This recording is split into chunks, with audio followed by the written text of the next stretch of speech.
नमस्कार साथियों, मैं दीपक कुमार स्वागत करता हूं आपका unique study circle bye Deepak Kumar channel पे। दोस्तों, अगर आप इस चैनल पर नए हैं तो चैनल को सब्सक्राइब जरूर करें, साथ ही बेल आइकन प्रेस करना बिल्कुल नहीं भूलें, जिससे कि दोस्तों आने वाली सभी वीडियो के नोटिफिकेशन आपको समय पे मिलते रहें। और दोस्तों, अब तक की सभी वीडियो आपको हमारे चैनल पर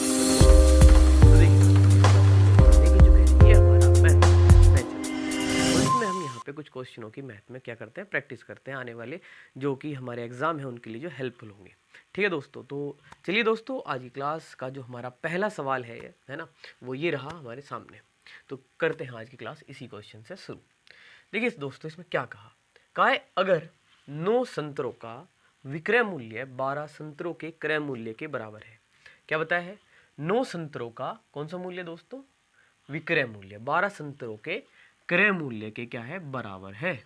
तो प्रतिशत लाभ बताइए। तो आपको जैसे कि आप समझ पा रहे हैं कि 9 संतरों का विक्रय मूल्य किसके बराबर बताया है? 12 संतरों के क्रय मूल्य के। तो इस लाइन को हम कुछ इस तरीके से यहाँ पे लिख लेंगे। ठीक है दोस्तों, कि 9 का विक्रय मूल्य बराबर है 12 के क्रय मूल्य के। ठीक है दोस्तों, और हम जैसे कि हम जानते हैं कि गुणा के मान किसके हैं दोस्तों? दूसरों के होते हैं ना, बटे के मान अपने। तो हम क्या करने वाले हैं यहाँ पे, इनको ना बटे में लिख लेंगे इस तरीके से कि ये विक्रय और ये बटे में है ना। यहाँ पे देखिए गुणा में है ये क्रय, तो इसको अगर क्रय को बराबर से इधर लिखें हम तो बटे में लिख सकते हैं इस तरीके से। यहाँ पे क्या है, ये 12, और जो ये 9 गुणा में था इसको इधर बटे में लिख लीजिए। देखिए तो 12/9 रहा ये। आप चाहें तो आप इसको देखिए सिंप्लीफाई कर सकते हैं, अर्थात ये दोनों नंबर 3 से कटते हैं तो आप काट सकते हैं। अदरवाइज जो का तो आप ले लिए, है ना, कि भाई ये जो मान है ये अपने हुए। इसका मतलब क्या निकला कि भाई अगर हमने कोई वस्तु कितने में क्रय की है, अर्थात खरीदी कितने में है ना। क्रय का मतलब क्या है? खरीदना। तो खरीदा कितने में गया है अगर वस्तु को? 9 रुपये में। तो दोस्तों बेचा कितने में गया है? 12 रुपये में। तो इसका साफ साफ मतलब क्या है कि हमें यहाँ पे लाभ होगा, है ना। 12 में से 9 घटाइए, 3 रुपये का हमें क्या होगा यहाँ पे? लाभ होगा। तो 3 का लाभ होगा, कितने पे होगा? खरीदा कितने पे? 9 पे। तो लाभ प्रतिशत का जो फॉर्मूला है, जो कि उन्होंने पूछा है हमारे से कि लाभ प्रतिशत बताइए, वह क्या है? लाभ बटे क्रय मूल्य गुणा 100। तो ये जो है हम यहाँ पे अप्लाई कर देते हैं। तो जैसे कि हम देख पा रहे हैं कि लाभ कितना है? 3 है, और क्रय कितना है? 9 है, और गुणा कितना? 100। ठीक है ना। तो 3 से ये 3 बार गया, और 100/3 जो कि आपका क्या हो जाएगा? 33 सही 1/3% हो जाएगा। ठीक है, तो उम्मीद है क्वेश्चन काफ़ी आसानी से आपको समझ में आया।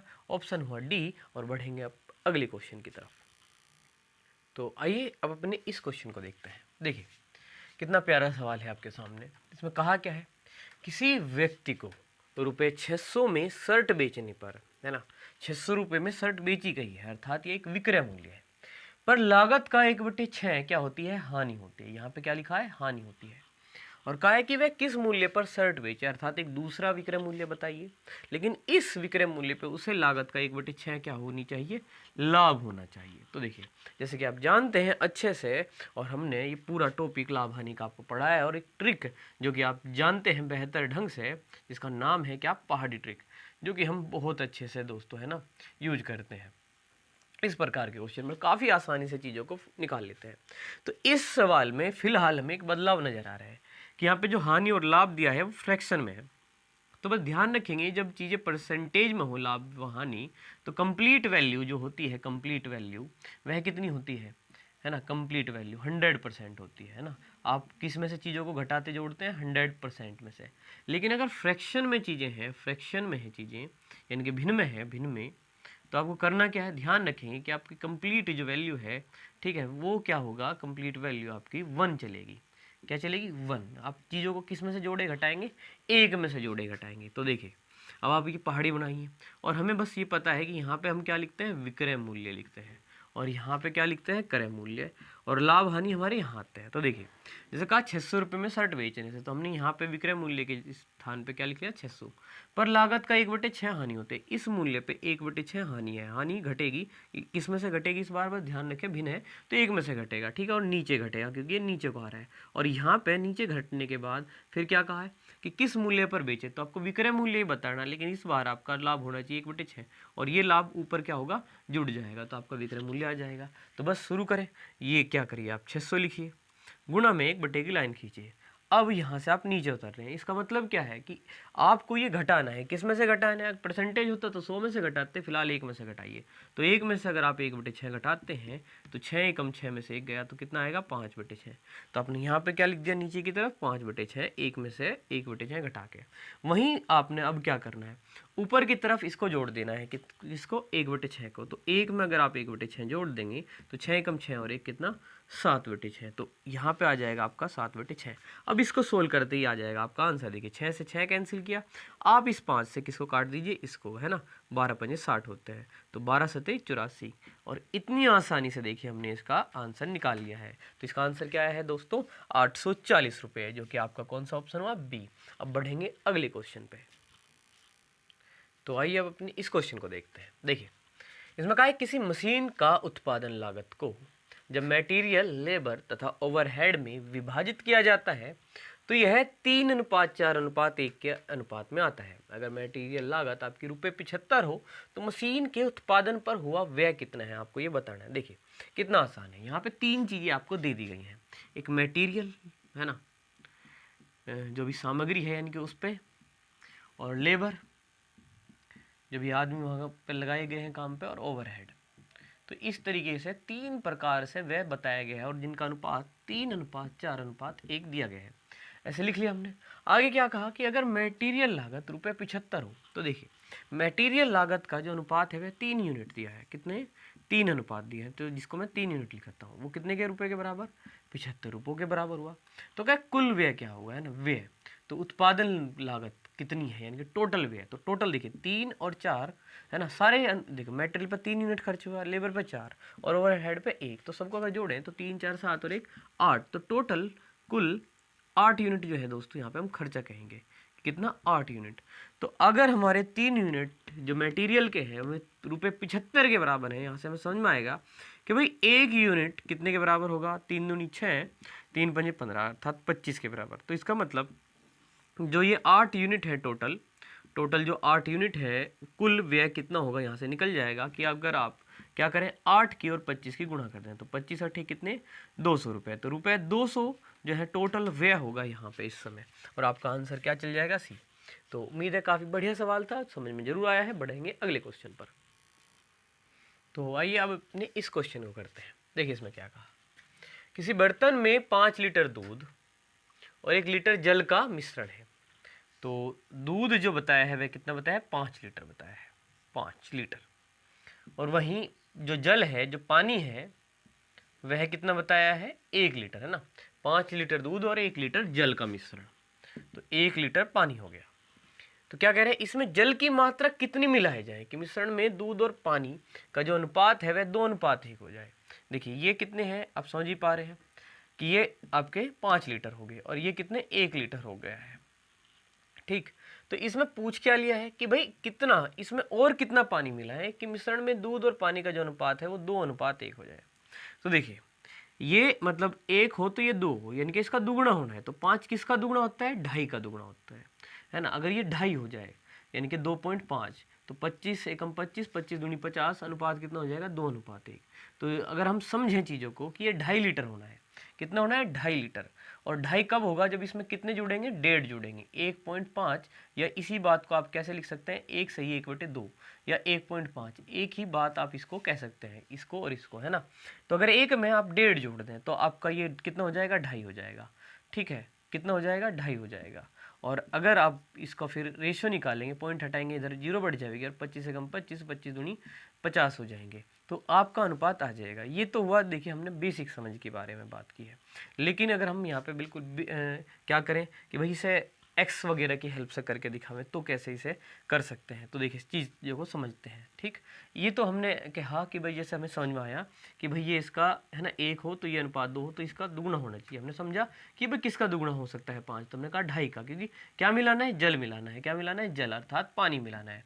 इसको तो नहीं बढ़ाना, केवल इसमें बढ़ाना है। तो कितना ऐड करें कि दुगुना बैठे? तो 2.5 का दुगुना 5 बैठता है। तो हमने कहा कि भाई 1.5 मिलाओ तो हो जाएगा आंसर। तो इसका आंसर इस हिसाब से कितना आएगा? 1.5 आएगा, अर्थात 1 से 1/2 आ जाएगा।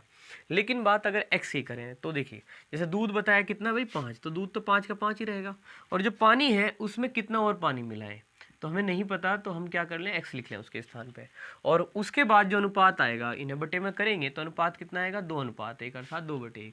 तो यहाँ से अगर हम क्रॉस करें 1 की गुणा 5 में तो 5 हुआ है ना, 2 की गुणा 2 में 1 में करेंगे 2 एकम 2, और 2 की गुणा x में करेंगे तो 2x हो गया। अब देखिए ये जो 2 है, ये वाला 2 है ना, ये इधर आप घटा सकते हैं, तो 5 में से 2 घटा लीजिए और यहाँ पे क्या बचेगा, 2x बचेगा। तो ये 2x है, ये कितना है, 2x है, और 5 में से 2 घटाएंगे तो कितना आएगा, 3, और ये 2 बटे में ले जाइए आप, तो कितना हो जाएगा, 3/2, और आप इसे लिख सकते हैं, है ना, 2 एकम 2 अर्थात 1 सही 1/2। इस तरीके से आप इसे लिख सकते हैं कि भाई 1 सही 1/2 लीटर, अर्थात आपका बी आंसर हुआ क्वेश्चन का। तो उम्मीद है क्लियर है क्वेश्चन, बढ़ेंगे अगले क्वेश्चन पे। तो आइए अपने इस क्वेश्चन को करते हैं। इसमें क्या कहा है, एक कंपनी कर्मी रुपए 440 वेतन पाता है जिसके पिछले वर्ष के वेतन से 10% अधिक है। पिछले वर्ष उसका वेतन क्या है। तो देखिए इस सवाल को क्यों ना हम पहाड़ी ट्रिक से करके देखें। देखिए पिछले वर्ष का वेतन आप यहाँ समझिए, क्योंकि पिछले वर्ष पर है ना, पिछला वर्ष ये और अब का यहाँ पे इस तरीके से ले लीजिए आपसे कि भाई पिछले वर्ष उसका वेतन क्या था नहीं पता, लेकिन उसका वेतन कितना परसेंट बढ़ा, 10%, और अब उसका वेतन जो है वो कितना है, 440 रुपये है।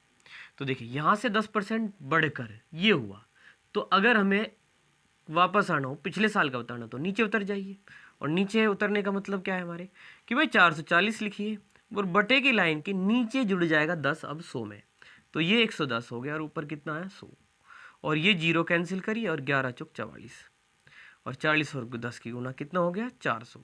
तो हमें बड़ी आसानी से पता लग गया भाई पिछले साल का जो वेतन था वह कितना था, 400 रुपये था। बस हमने लगाई अपनी पहाड़ी ट्रिक, आ गया आंसर। तो चलते हैं अगले क्वेश्चन पे दोस्तों। तो आइए साथ ही सॉल्व करते हैं। देखिए इसमें क्या है, इसमें क्या है, 25 वर्ग सेंटीमीटर के स्याही के एक धब्बे में, है ना, कोई स्याही का धब्बा है जिसका जो प्रसार है वो 25 वर्ग सेंटीमीटर के हिसाब से, और बढ़ रहा है ना, प्रसार हो रहा है इसमें 4% के हिसाब से प्रति सेकंड, यानी कि 1 सेकंड में, है ना, 1 सेकंड में 4% वो धब्बा फैल जाता है। तो 2 सेकंड बाद यह कितना हो जाएगा हमें बताना है। तो देखिए क्यों ना इसे भी पहाड़ी से ही कर ले कि भाई कोई चीज़ स्टार्टिंग में कितनी है, 25, यहाँ लिख लेते हैं। अब पहले 1 सेकंड में, है ना, ये इतना गैप ना मान लेते हैं 1 सेकंड का, पहले 1 सेकंड का, इसमें कितना बढ़ा हो, 4%, फिर अगला 2 सेकंड होता है ना, फिर भी 2 सेकंड का, तो ये 2 सेकंड बाद एक ही टोटल, है ना, इसमें भी कितना बढ़ेगा, 4%। तो देखिए यहाँ से आपको ऊपर जाना है और यहाँ पे 2 सेकंड बाद क्या होगा बता देना है। तो चलिए बस चलते हैं।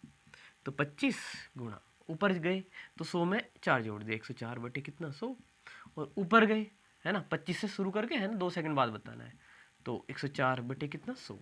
अब देखिए 4 से काट देते हैं, 4 दूनी 8, 4 छिक 24, 4 दूनी 8, 4 पंजे 20, 4 दूनी 8, 4 छिक 24, 4 दूनी 8, 4 पंजे 20, 25 से ना 25 काट लेते हैं। अब देखिए जरिए क्या हो जाएगा ये, तो 26 गुणा 26 कितने होते हैं, 676 होते हैं, है ना, और ये बटे में 25 हो गया। चलिए ठीक है, इस तरीके से ही कर लेते हैं, बटे कितना, ये आपका 25। अब आपको क्या करना है, इसमें भाग करना है, तो क्यों ना आप एक काम करें, इसमें 4 से गुणा भाग कर लेते हैं। ऐसा करने से क्या होगा, 25 होके 100 हो जाएगा, ठीक है, 4 छिक 24, 2 हासिल, 4 से 28 और 2 30, 3 4 छिक 24 और 3 27, और अब ये नीचे 25 होके 100, अपनी तरफ से हमने ये गुणा भाग कर लिया ताकि नीचे 100 बन जाए। अब 100 का 2 पे पॉइंट लगा लेंगे, तो कितना 27.04 आपका जो आ गया है आंसर, 27.04। देखिए ये 4 जीरो है, ये 04 है, तो सही एकदम आंसर जो है आपका ए हुआ।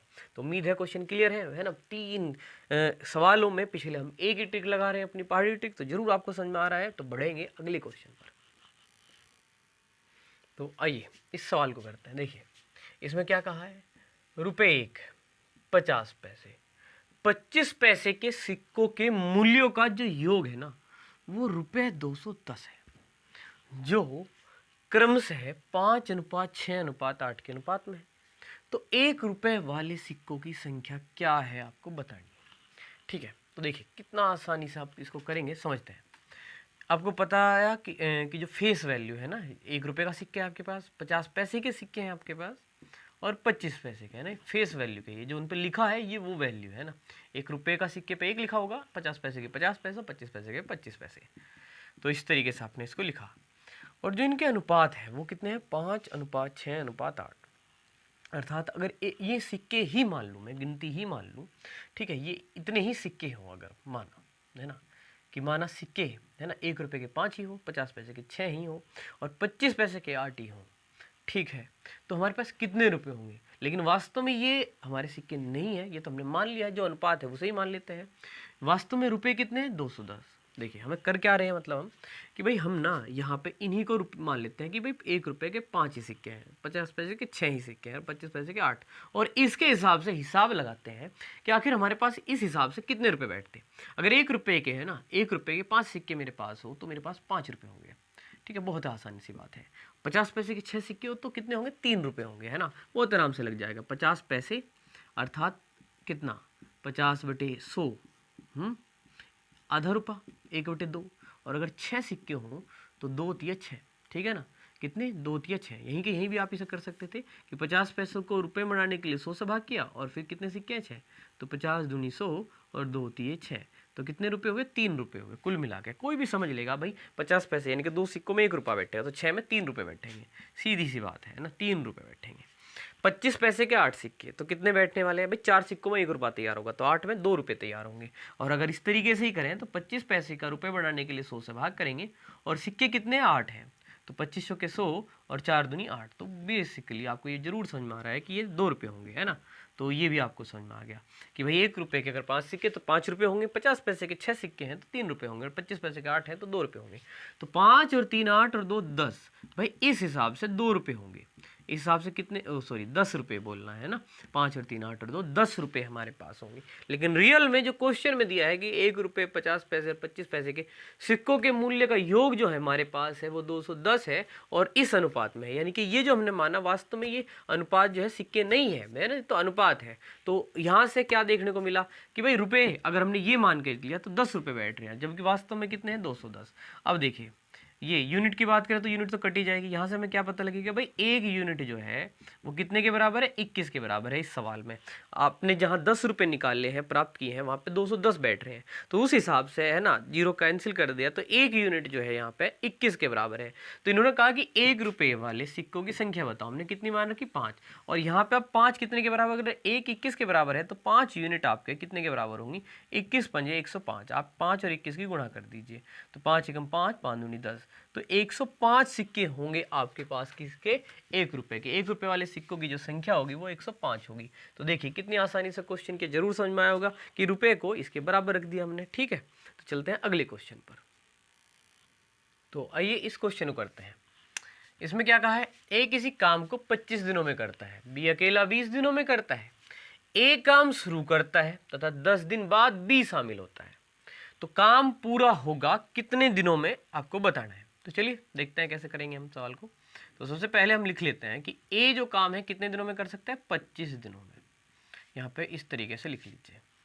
बी उस काम को अकेला कितने दिन में कर सकता है, 20 दिन में। और जैसे कि आपको पता है कि पूरा आर अग्रवाल मैथ में हमने ये भी टॉपिक पढ़ा हुआ है, समय तथा कार्य। क्या करते हैं, एलसीएम ले लेते हैं, 25 और 20 का कितना आ गया, 100 आ गया।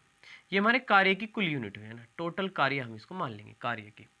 अब देखिए अगर 100 यूनिट काम है और 25 दिन में हो रहे हैं तो एक दिन में कितना हो रहा है, 25 चौके 100, 25 से इसको भाग करिए तो ये 4 है। इसको क्या कहते हैं हम, अक्षमता, है ना, इनकी एफिशिएंसी, अर्थात एक दिन में कितना काम कर सकते हैं।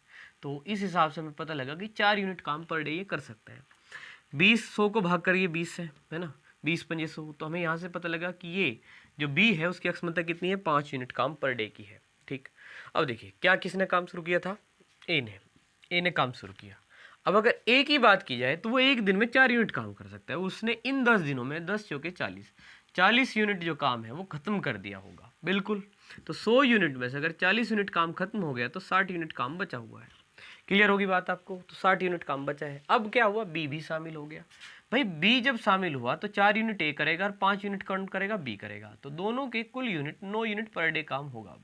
अब ना टोटल 9 यूनिट काम होगा, बचा हुआ कितना है, 60, तो 60 यूनिट काम बचा हुआ है, पर डे 9 यूनिट काम होगा। 3 से काटते हैं, 3 3 9, 3 दूनी 6, है ना, इस तरीके से, और 3 6 18, तो 6 सही 2/3 इतने दिन जो है लगेंगे। और तो कुल कितने दिन लगे भाई, 10 दिन तो अकेले ए ने लग कर दिया, और 6 सही 2/3 ए और बी दोनों लगे रहे, तो 10 तो अकेले ए के और ये ए और बी दोनों के कितने, 6 सही 2/3। तो टोटल भाई कार्य में 10 और 6 16 सही 2/3 दिन जो है लग गए हैं, है ना। 10 दिन तो अकेले ये नहीं किया है, और 6 सही 2/3 दिन ए और बी दोनों ने, तो कुल मिला के क्वेश्चन का आंसर क्या हुआ बी। तो इतने दिन लगे हैं क्वेश्चन में। तो अब चलते हैं अगले क्वेश्चन पर। तो आइए इस सवाल को करते हैं। देखिए इसमें क्या कहा है, कोई व्यापारी अपने खाद्य की कीमत को 10% कम करता है। देखिए सबसे महत्वपूर्ण लाइन और सबसे, है ना, मतलब कीवर्ड है ये सवाल का, करता है। तो खाद्य मूल्य में कितने प्रतिशत वृद्धि करेगा कि उसके खाद्य मूल्य में कोई परिवर्तन ना हो। तो देखिए यहाँ कमी देकर वृद्धि पूछ लेगा या वृद्धि देकर कमी पूछ लेगा। तो करना क्या है, देखिए ये ही वर्ड जो है कीवर्ड है। अब आपको देखिए ये जो भी नंबर यहाँ पे दिया है वो लिख लीजिए, और कमी का मतलब आप इसे 100 में से घटा के नीचे लिख दीजिए। तो कितना आ गया 90, और गुणा क्या कर दीजिए अब 100% निकालने के लिए। बस इतना सा आपको काम करना है। यहाँ कमी है तो नीचे 100 में से घटा दीजिए, यहाँ वृद्धि है तो इसी नंबर को 100 में जोड़ दीजिए बस। तो आपको जो भी पूछ रखा है ना, जो वृद्धि वगैरह जो भी आपसे पूछा है वो निकल जाएगा। 0 से 0 कैंसिल करिए, 100/9, और 100/9 का मतलब क्या हुआ, 11 9 99, है ना। 9 से 11 बार 11 से सही 1/9%। कितनी आसानी से आप सवाल को निकाल सकते हैं। आपका आंसर है बी। अब बढ़ेंगे अगले क्वेश्चन पे। तो आइए इस सवाल को देखते हैं। देखिए इसमें क्या कहा, x और y की वर्तमान आयु का योग, x और y की वर्तमान आयु का योग दिया है हमें 75 वर्ष, है ना। आयु का योग वर्तमान वह कितना दे दिया, 75 वर्ष। फिर आगे क्या कहा, 5 वर्ष बाद उनकी आयु का अनुपात। अब ये 5 वर्ष बाद का अनुपात दे दिया है, बाद अनुपात कितना दे दिया, 7:10 x और y का। तो 4 साल पहले x की आयु क्या थी ये हमें बताना है। देखिए कैसे करेंगे। देखिए अनुपात जो दिया है वह कौन से साल का है, 5 साल बाद का है। अनुपात को आप जोड़ घटा नहीं सकते हैं, क्योंकि अनुपात में से, है ना, यहाँ पे आपको समझते हैं कि सबसे सरलतम रूप है और कटा हुआ है ना, मतलब सोल करके 7:10 दिया है। तो डायरेक्ट इसमें कुछ जोड़ना और घटाना जो है वो गलत होगा। तो अगर हम यहाँ योग में जोड़ घटा लें तो कोई दिक्कत नहीं है भाई। 5 वर्ष बाद अनुपात ये है, अगर योग को भी हम 5 वर्ष बाद का ही पता कर लें तो हम इस अनुपात की सहायता से, है ना, x और y की सेपरेट वैल्यू का पता कर लेंगे। जैसे कि यहाँ 5 वर्ष बाद का, तो हम समझते हैं कि अगर x और y का वर्तमान योग 75 है तो 5 साल बाद x की भी उम्र 5 साल बढ़ेगी, y की भी बढ़ेगी, कुल मिला के योग में 10 साल, है ना, बढ़ जाएंगे। तो कितना हो जाएगा, 85 वर्ष। 5 साल बाद जो योग है, 5 वर्ष बाद योग, वह 85 हो जाएगा इनका उम्र का, क्योंकि दोनों की उम्र क्या होगा, 5-5 साल बढ़ेगा। तो उस हिसाब से अगर हम x की उम्र की मैं बात करूं तो देखिए उसका यूनिट कितना है, 7। आप अच्छे से जानते हैं इस तरीके से, है ना। और जोड़ के कितना, 17, और गुणा में योग कितना बैठ गया, 85। तो 17×5 85, 7×5 35। इनकी गुणा करने से x की उम्र पता लगी। लेकिन x की उम्र भी अब कौन सी आई, 5 वर्ष बाद की आई, 5 वर्ष बाद की। तो देखिए 5 वर्ष बाद की उम्र अगर 35 है तो वर्तमान उम्र कितनी है, 30 वर्ष है वर्तमान उम्र, है ना। वर्तमान ही कितनी आई, 30 आई। लेकिन बताना क्या है, 4 साल पहले आयु क्या थी। तो देखिए 4 साल पहले अगर जमें तो 30 में से भी 4 घटावें तो कितने बैठ गए, 26 बैठ जाएंगे। कितने उम्र, 26 वर्ष आपका जो है आंसर बैठ जाएगा यहाँ पे, और आपका आंसर हुआ डी। तो जरूर ये बात आपको समझ में आ गई है कि भाई अगर 5 साल बाद 35 हमने पता किया तो वर्तमान में 30 है, और 4 साल पहले की अगर आयु बतानी है तो 4 साल और घटा दिए, तो 4 साल पहले उसकी उम्र जो है वो 26 वर्ष होगी। तो उम्मीद है दोस्तों ये सभी चीज़ें, क्वेश्चन आपको जरूर पसंद आए हों, जरूर समझ में आए होंगे। तो दोस्तों अगर वीडियो पसंद आए, वीडियो को लाइक जरूर करें, शेयर करें। आज इतना ही रखेंगे दोस्तों, धन्यवाद, जय हिंद।